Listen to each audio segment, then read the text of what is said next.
Buenas tardes, profesor. Buenas tardes, compañeros. Hoy, junto con mi grupo conformado por Jordan Ruiz, Christopher Hermosilla, Matías Galás, Martín Aravena y quien les habla Paula Muñoz, les vamos a presentar nuestro tema sobre la pancreatitis aguda. Bueno, como introducción, vamos a partir hablando un poco sobre la anatomía del páncreas.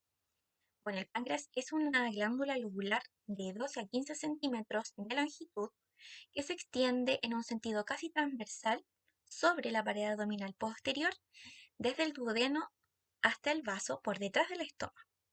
Bueno, el páncreas posee una extremidad derecha que también conocemos como la cabeza del páncreas, que conecta con el cuerpo por el cuello, y también posee una extremidad izquierda, la cual asciende un poco hacia la izquierda en el epigastrio y el hipocondrio izquierdo.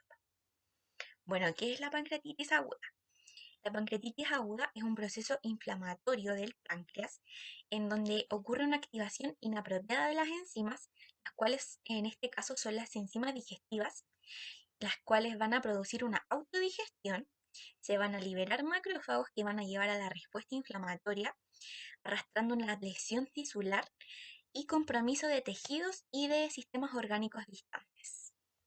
En cuanto a la epidemiología, en Estados Unidos existen cerca de 250.000 casos anuales de pancreatitis aguda.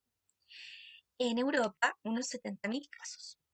Bueno, en Europa, la litiasis biliar continúa siendo la principal causa de esta patología con un 44 a un 54%, seguida de la idiopática con un 20 a un 34% y la inducida por alcohol que va de un 3 a un 19%. Bueno, en cuanto a la etiología, vamos a partir hablando sobre una teoría que fue propuesta por Copier en 1901, la cual se denomina la teoría del canal común, que está caracterizada por reflujo y obstrucción. Bueno, él describió a dos pacientes que fallecieron por pancreatitis aguda y al realizarle la necropsia encontraron un cálculo biliar en la ampolla de Vater que estaba incrustado. Esto se debe a que en la vesícula biliar se almacenó este cálculo y al ser expulsado pasó por el conducto y quedó incrustado en la ampolla de Vater. Entonces, de aquí nació la propuesta del canal común y él propuso de que el reflujo de la vesícula biliar al pasar por el canal produjo esta patología que se llama pancreatitis aguda. Bueno, actualmente sabemos que gracias a la tecnología y a los exámenes que se han podido realizar, también se pueden ver otro tipo de factores desencadenantes, los cuales pueden ser alcoholismo, traumatismo, medicamentos, puede ser postquirúrgica, por sustancias tóxicas, etcétera. De acuerdo a la explicación de la fisiopatología, nos enfocaremos en la etiología de la litiasis biliar, donde el desencadenante de esta patología se centra en la activación anormal de simógenos, cuyo origen hemos resumido en cuatro mecanismos. El primero es el reflujo de la bilis proveniente de las vías biliares hacia el conducto pancreático de Wilson, producto de una obstrucción en el colédoco distal. Dos, tenemos el aumento de la presión intraductal. Por tercero tenemos el reflujo duodenal, que también puede producir la activación de simógenos debido a la acción de enteroquinasas. Y cuarto tenemos la activación primaria de simógenos por etiología diversas. El páncreas tiene una doble función, una endocrina, que es la regulación de la glucosa en la sangre, y otra exocrina, que ayuda a digerir los alimentos. Y dentro de las principales enzimas producidas por el páncreas tenemos la amilasa, la proteasa, lipasa y tripsinógeno, que se encuentra en su forma inactiva y se transforma en tripsina cuando llega al duodeno para de esta manera desnaturalizar las proteínas y transformarlas en aminoácidos para ser absorbidos. Pero si bien esta obstrucción persiste en el tiempo y se acumula en demasía, la activación de tripsinógeno a tripsina ocurrirá dentro del propio conducto de Wilson, y observaremos que el factor desencadenante es la activación de tripsina, quien provoca una cascada de activación enzimática de distintos simógenos pancreáticos, generando así una autodigestión pancreática anormal. Producto de esta autodigestión pancreática habrá una estimulación del plexo celíaco y fibra del retroperitoneo, quienes se manifestarán como dolor, náuseas y vómitos. La fosfolipasa A2 será la responsable de aumentar los niveles de ácido araquidónico que mediante la producción de prostaglandinas y leucotrinos generarán inflamación, aumento de la permeabilidad vascular y vasodilatación. Mediante estos mecanismos se producirá un estado de hipoperfusión tisular. Esto a su vez produce un secuestro de líquido, disminuyendo la volemia, contribuyendo así con la hipoperfusión tisular, y clínicamente observaremos una disminución de la presión arterial y presión venosa central, además un aumento de la frecuencia cardíaca. Y mientras avanza el proceso de autodigestión pancreática, se produce una irritación por continuidad y disminución de la motilidad del diafragma, los que podrían devenir en una telectasia y o derrame pleural. Asimismo, la fosfolipasa A2 también ejerce efectos nocivos contra el surfactante de los alveolos pulmonares, generando junto a los dos anteriores una insuficiencia respiratoria. Esto a su vez produce hipoxemia, que refuerza el estado de hipoperfusión tisular que se desarrolla en el organismo. Dentro de las múltiples consecuencias que tiene la hipoperfusión tisular, a nivel renal, esta genera una disminución del filtrado glomerular, observando así oliguria con manifestaciones clínicas, además de generar un estado de acidosis metabólica. Regresando al proceso de autodigestión pancreática, este desencadenada por simógenos, obtenemos también la activación de los factores de coagulación y el complemento, cuyos efectos en el páncreas serán isquemia y necrosis de islotes. Dentro de las clasificaciones para esta patología podemos encontrar la pancreatitis aguda leve, el cual es un proceso inflamatorio pancreático agudo en el que el hallazgo patológico fundamental es el edema intersticial de la glándula y existe una mínima repercusión sistémica. Por otro lado, tenemos la pancreatitis aguda grave, es la que se asocia a fallas orgánicas sistémicas y o complicaciones locales como necrosis, pseudoquiste o abscesos, generalmente la consecuencia de la existencia de necrosis pancreática, aunque ocasionalmente las pancreatitis edematosas pueden presentar evidencias de gravedad. Las colecciones líquidas agudas, estas son colecciones de densidad líquida que carecen de pared y se presentan precozmente en el páncreas o cerca de él. Tenemos la necrosis pancreática, que estas son zonas localizadas o difusas de tejido pancreático no viable que generalmente se asocian a necrosis grasa peripancreática. Los pseudoquistes agudos, estas son formaciones de densidad líquida caracterizada por la existencia de una pared de tejido fibroso o granulatorio que no aparece antes de las 4 semanas desde el inicio de la pancreatitis. Y por último tenemos el absceso pancreático, que es la colección circunscrita de pus en el páncreas o su vecindad que aparece como consecuencia de una pancreatitis aguda y contiene escaso tejido necrótico en su interior. En el diagnóstico, el síntoma principal para esta patología es el dolor abdominal, que ocurre en la gran mayoría de los casos de ataques de pancreatitis aguda. Comienza con un dolor al centro del abdomen y puede ir hacia el lado derecho. Y en la persona el dolor va a aumentar si se encuentra en una posición de cúbito. También son reconocidos otros síntomas como la náusea, los vómitos, la fiebre. En caso de que ocurra algún edema visceral con una importante baja de volumen, la usuaria o el usuario puede presentar hipotensión y un shock. En los exámenes de laboratorio existen dos, que es el examen de amilasa y el de lipasa. El examen de amilasa sirve para poder diagnosticar algún problema con la inflamación del páncreas. Y en la lipasa se puede evidenciar o averiguar si hay alguna obstrucción en el páncreas. Otros exámenes de laboratorio correspondientes para esta patología es un electrocardiograma que sirve para poder descartar que el dolor sea producido a través de una cardiopatía y también para poder valorar en caso de alguna falla cardíaca. Con ello también las pruebas de imagen como radiografía, radiografía de abdomen y una ecografía abdominal. Y en el diagnóstico diferencial sirve para, o se caracteriza, perdón, para descartar otras patologías del mismo índole. Para continuar y en conjunto al diagnóstico se realiza una evaluación de severidad, de gravedad en la que se considera principalmente estas tres tablas. En la tabla 1, Apache 2, en donde su objetivo es poder utilizarse diariamente en pacientes en cuidado intensivo y un valor sobre 8 es considerado como riesgo de muerte.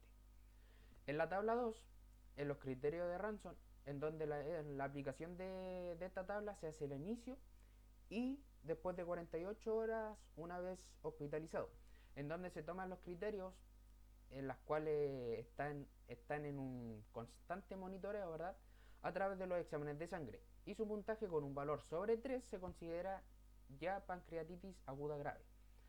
Y en la última tabla de criterios de Glasgow, a través de sus valores, se consideran también en las tablas ya mencionadas con el mismo fin.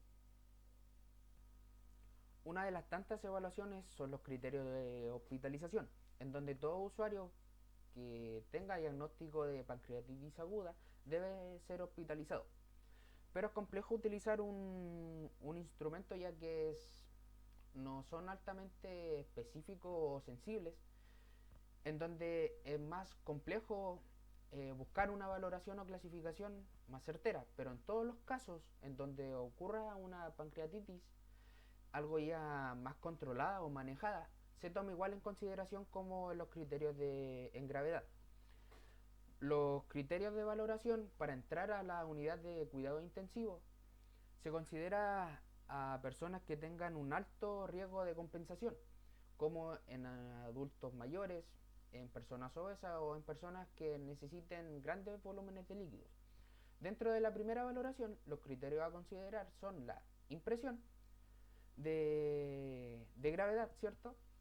Obesidad, más de 3 criterios de Ransom, una valoración sobre 8 en la escala de Apache 2 y ciertos signos de falla orgánica, como son la presión arterial sistólica menor de 90, insuficiencia renal, insuficiencia respiratoria y hemorragia gastrointestinal. Y luego de 48 horas de la hospitalización, en una constante monitorización, ¿verdad?, se consideran criterios como la impresión de gravedad, valoración de la proteína C reactiva con un porcentaje o un valor mayor a 150, evidencia de falla orgánica ya múltiple, más de 3 criterios de Ransom y el inicio de una mayor complicación que puede ser como una necrosis pancreática. Bueno, para continuar con las evaluaciones tenemos la prevención y manejo inicial, que son de tipo no quirúrgico. Aquí podemos destacar 4 puntos importantes. La hipovolemia es la principal causa de hipoperfusión, donde la reanimación con líquidos intravenosos debe ser la primera estrategia terapéutica.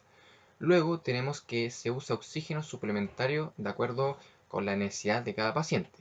También tenemos que la prevención de insuficiencia renal es una manera para garantizar una adecuada hidratación y la corrección de la hipoperfusión tisular. Y por último tenemos que en todos los casos se debe administrar un analgésico por vía intravenosa, idealmente la meperidina a dosis de 0,5 a 1 miligramo por kilogramo cada 4 a 6 horas. Cuando no se logra un adecuado control del dolor con las medidas iniciales, se hace interconsulta con la clínica del doctor. Por otro lado, tenemos las evaluaciones de manejo quirúrgico, en la cual la podemos dividir en la pancreatitis aguda leve y pancreatitis aguda grave. En la tenemos que se puede usar una colecistectomía por laparoscopía luego de realizar una colangiopancreatografía retrógrada endoscópica y la esfinterotomía, que deben considerarse en estos pacientes. Luego, en la pancreatitis aguda grave, tenemos que en los pacientes que están cursando por esta enfermedad y que no requieran cirugía, la colecistectomía está indicada una vez se logre una óptima recuperación del cuadro de pancreatitis. Y por último, tenemos las indicaciones quirúrgicas en pancreatitis aguda grave, las cuales se clasifican en un abdomen agudo persistente, necrosis infectada, absceso pancreático, necrosis estéril, sepsis de origen biliar, complicaciones locales y complicaciones sistemáticas. Con respecto al tratamiento farmacológico, lo podemos diferenciar en una hidratación parenteral, analgésica, antibiótico-terapia y oxigenación. Con respecto a la hidratación parenteral, tenemos una expansión agresiva de volemia de 250 a 300 ml por hora, preferentemente solución salina, isotónica o glucosalina. El objetivo principal es lograr una presión venosa central de 8 a 12 milímetros de mercurio, una presión arterial media mayor a 65 milímetros de mercurio, una diuresis de 0,5 mililitros por kilogramo por hora y una presión venosa central de oxígeno mayor de 70%. También hay que destacar que existen trastornos de los electrolitos que precisan su corrección. Entre ellos podemos mencionar a la hipocalcemia. Por otro lado tenemos a la analgesia, en el cual se menciona el uso de la meripidina de 50 a 100 miligramos y se administra por vía intravenosa cada 4 horas. También tenemos la antibiótico-terapia, la cual se menciona el uso del meropenem de 500 miligramos cada 8 horas durante 14 días. También dentro de esta clasificación podemos mencionar a las cefalosporinas de tercera generación o también la piperacilinas. Y también tenemos la oxigenación en la cual tenemos que mantener la saturación arterial de oxígeno igual o mayor a 90% a fin de mantener la oxigenación pancreática y prevenir la necrosis. También hay que considerar un soporte ventilatorio con asistencia respiratoria mecánica y una ventilación protectora del pulmón. También es importante mencionar al tratamiento nutricional, el cual lo podemos clasificar en una pancreatitis aguda leve y una pancreatitis aguda grave. En relación a la leve, la vía oral se establece cuando se controla adecuadamente el dolor y aparezcan signos de tránsito intestinal, usualmente al cuarto o quinto día del ingreso. En relación a la pancreatitis aguda grave, en todos los casos se hace una interconsulta temprana al grupo de soporte nutricional. También tenemos a la dieta, que se puede clasificar en una nutrición enteral y una nutrición parenteral total. En el caso de la nutrición enteral, deberá ser precoz por sonda nasoyunal en las primeras 48 a 72 horas. Lo ideal es comenzar la administración por la vía oral cuando el paciente tolere, tenga hambre y no haya dolor. En el caso de la nutrición parenteral total, aquí se hace referencia a las contraindicaciones por una nutrición enteral. Bueno, tenemos también que realizar una adecuada monitorización, es muy importante, puesto que aquí tenemos que hacer la vigilancia de complicaciones locales y sistemáticas, además de la revisión de presión arterial, frecuencia respiratoria, saturación de oxígeno y de orina. Y además realizar hemogramas, que vendrían siendo los estudios de sangre. De acuerdo a la promoción y prevención, tenemos que entregar una adecuada educación al usuario, es muy importante, puesto que entregar la información respectiva de la patología y sus posibles consecuencias para este puede ser un factor. Entregar información acerca de los principales síntomas que presenta la patología para que así el usuario logre una temprana detección de esta patología. Evitar el consumo de tabaco y también evitar el consumo de alcohol. También tenemos que es muy importante realizar un adecuado ejercicio físico, puesto que los niveles muy altos de triglicéridos han sido señalados como factor de riesgo en la patología de la pancreatitis aguda. También tenemos que el ejercicio físico promueve el aumento de las lipoproteínas de alta densidad, la disminución de las lipoproteínas de muy baja densidad, de los triglicéridos y en algunos casos del colesterol de lipoproteínas de baja densidad y del colesterol en total. También tenemos que se debe hacer una derivación a nutricionista para que así se logre favorecer un estilo de vida saludable y para evitar otras enfermedades. Bueno, como grupo hemos llegado a la conclusión de que la pancreatitis es es una enfermedad que es trascendental, puesto que la tienen muchas personas alrededor del mundo, eh, siendo una condición bastante común dentro del servicio de emergencia, con una presentación clínica que varía desde dolor abdominal y vómitos, que vendrán siendo como las menos mortales, hasta el shock séptico y falla multiorgánica, que vendrían siendo las más mortales. Ante la sospecha de que un paciente pueda estar cursando con un cuadro de pancreatitis aguda, es importante realizar una adecuada historia clínica y apoyarse en estudios de laboratorio e imágenes para hacer un diagnóstico definitivo. Se debe individualizar cada caso y el manejo de este Dependerá de la presentación clínica del usuario y de la presencia o ausencia de comorbilidades y complicaciones, puesto que estas pueden hacer que la enfermedad y el abordaje a esta deba variar. El kinesiólogo trabaja de modo interdisciplinario, con un equipo, para así lograr una rehabilitación integral de los usuarios integrados en UCI. Eh, Su función principalmente es optimizar el transporte de oxígeno y así evitar o retrasar el uso de ventilación mecánica, prevenir alteraciones y disfunciones de acorde al síndrome de encamamiento o inmovilidad física, para así promover una pronta recuperación del usuario y retomando así su máximo nivel funcional e integración social, logrando así la rehabilitación completa del usuario. Bueno, esa ha sido nuestra presentación. Muchas gracias.